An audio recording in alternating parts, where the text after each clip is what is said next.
saya membawakan tema minimalism trading. Ininya kenapa kita mesti belajar untuk minimalism trading, karena less is more ya. Jadi dengan cara kita mengurangi jumlah transaksi kita, justru malah hasilnya akan semakin baik gitu. Jadi banyak sekali orang yang fokus tradingnya jangka pendek banget, sedangkan sebenarnya kalau buat saya pribadi yang memberikan cuan selama bertahun-tahun, beberapa tahun terakhir ini adalah strategi super trader atau menggunakan jangka menengah gitu ya. Kalau 2020 ini ditambah investasi. Apakah minimalism is a toxic? Ada pendapat yang mengatakan bahwa minimalism itu a toxic loh, because it encourage you to only focus on having what you need.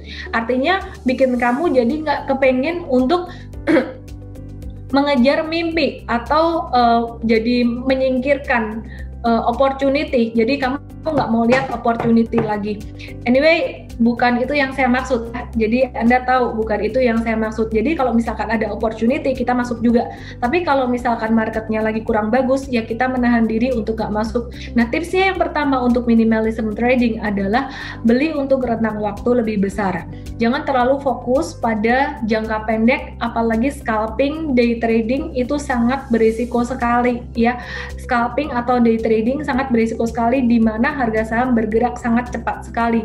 Kalau Anda ngikutin orang, misalkan Anda ngikutin, beli saham ini, sahamnya udah naik, Anda beli di atas, kemudian sore hari dia turun. Nah, kuncinya adalah kita fokus untuk rentang waktu yang agak gede. Nah, ini contohnya Sido. Sido ini hari ini tadi udah turun di sini. Ini kalau short term trading ini udah kena stop loss, tapi karena kita masukin ke super trader, rentang stop lossnya agak gede. Ada yang nanya, kok stop lossnya super trader gede banget sih? Ya iya dong, kan kita kan pakainya rentang waktunya besar gitu. Rentang waktunya beberapa bulan, kita mau profit besar, ini kita kasih ruang untuk dia bergerak juga gitu. Jadi beda dengan swing trading. Kalau swing trading profit taking cepat, stop lossnya juga cepat gitu ya. Nah, ini perhatikan teman-teman. Sido muncul tadi turun dalam ya. Kalau dia perusahaan berfundamental bagus, justru malah kebalik nih, ini malah diborong nih, jadi dia naik di sini.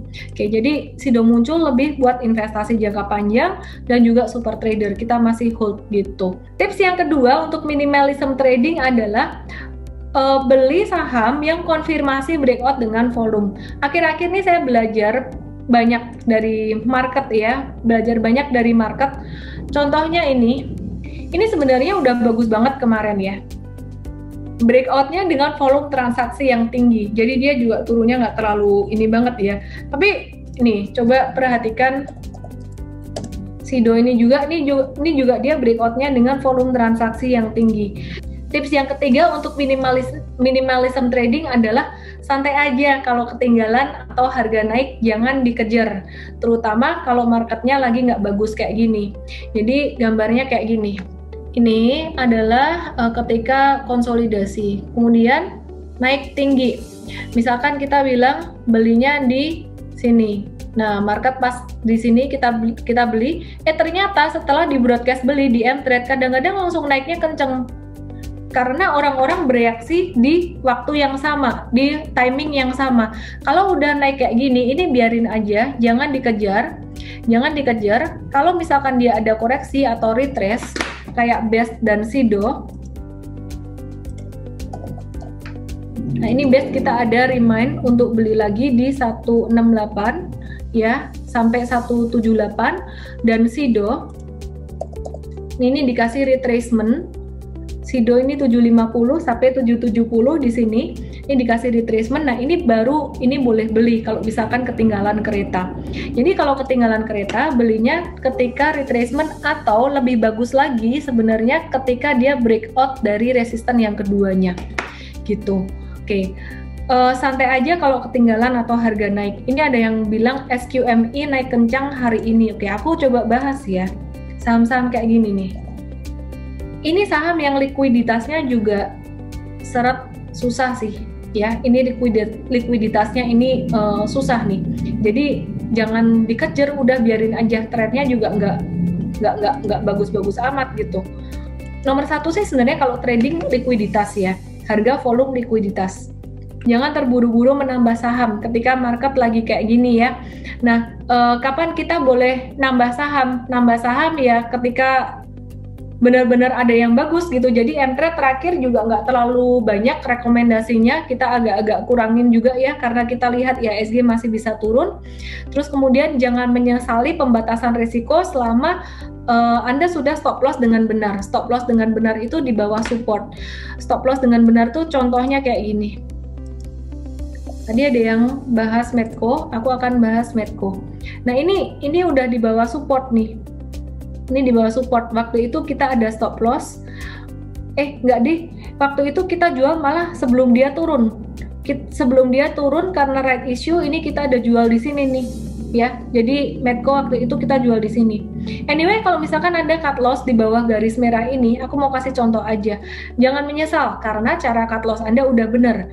Nah, cut loss yang salah adalah cut loss yang berada di, misalkan ini ya. Ini Anda beli di sini nih, Sido ini misalkan Anda beli di angka 800 gitu, terus kemudian Anda cut loss di 775 atau 750. Nah ini level cut loss-nya salah. Kenapa? Karena dia masih di atas area support gitu ya. Jadi untuk cut loss itu harus disesuaikan secara matematikal dan secara teknikal. Secara teknikal itu di bawah support, kalau secara matematikal tidak melebihi batas maksimal toleransi resiko. Misalkan maksimal 10% ya, jangan melebihi 10%. Wah, tapi kalau ternyata ngejar harga gimana dong? Jarak dari stop loss ini sampai ke stop loss teknikal 10% lebih, gimana caranya gitu? Caranya adalah kalau misalkan Anda ngejar ya, belinya udah telat, bisa belinya separuh aja. Jadi yang harusnya rugi 10% itu berarti kerugiannya cuman kalau dibandingkan dengan total portfolio kan 10% itu berarti 1% ya. Kalau separuh doang berarti 0,5%. Semoga paham. Jadi intinya kalau udah telat belinya separuh aja supaya resikonya juga jadi separuh gitu dibandingin dengan total portfolio. Nah, kalau misalkan bingung, aku kasih lihat ini nih. Teman-teman yang di Instagram lihat di YouTube ya. Lihat di YouTube aku ada share screen. Ini udah kayak seminar aja nih. Ini aku ada bahas di SODV last week ya. Contoh modal trading, contoh modal yang masuk ke saham 100 juta, 80% investing, 20% trading, 20 juta di trading misalkan. Nah, tergantung Anda mau pilih berapa saham, misalkan 10 saham supaya bisa mencoba dengan baik gitu ya, tapi bukan terus langsung dipenuhin 10 saham. Kalau ada 10 saham yang potensial satu persatu baru dimasukin. Masing-masing saham misalkan 2 juta. Kalau YouTube live alamatnya apa? ellenmay.tv ya. YouTube live ellenmay.tv. Oke, aku lanjutin ya. Kalau misalkan Anda beli 10 saham, maksimal 10 saham dan satu sahamnya tuh 2 jutaan. Kalau rugi 10%, berarti kerugian satu saham 200.000. 200.000 itu 1% dari 20 juta gitu. 200.000 itu 1% dari 20 juta. Nah, kalau misalkan maksimal kerugian Anda udah set, aku maksimal kerugian aku mau ini deh 4 juta. Berarti Anda punya napas berapa kali? 20 kali cut loss dengan loss 10%. Tapi masa iya sih stop loss kok 10% terus? Enggak juga kan, kadang-kadang juga kurang dari itu gitu ya. Dan kalau misalkan Anda trading dengan modal 1 juta, masing-masing saham 1 juta dan maksimal 10 saham, berarti Anda cuma gunain 50% dari portfolio Anda. Kalau Anda rugi 10%, ya berarti satu kali kerugian itu 100.000, artinya 0,5% dari 20 juta. Napas Anda berapa? 40 kali. 40 kali Anda cut loss. Nah, masa iya sih mau sampai 40 kali cut loss terus gitu, nggak ada cuannya gitu ya. Jadi ini probability yang sampai sejelek-jeleknya. Ini ilmu money management gitu. Dan loss juga nggak sampai 10%-an terus gitu, kadang-kadang cuma dikit aja. Jadi ini adalah cara yang tidak seksi, cara yang tidak menyenangkan, cara di mana orang-orang lebih suka kayak dikasih tahu saham yang besok naik apa. Oh, tadi ada saham apa aja tadi yang naik hari ini? ada Dell, TDPM, terus ada satu lagi Fire gitu ya.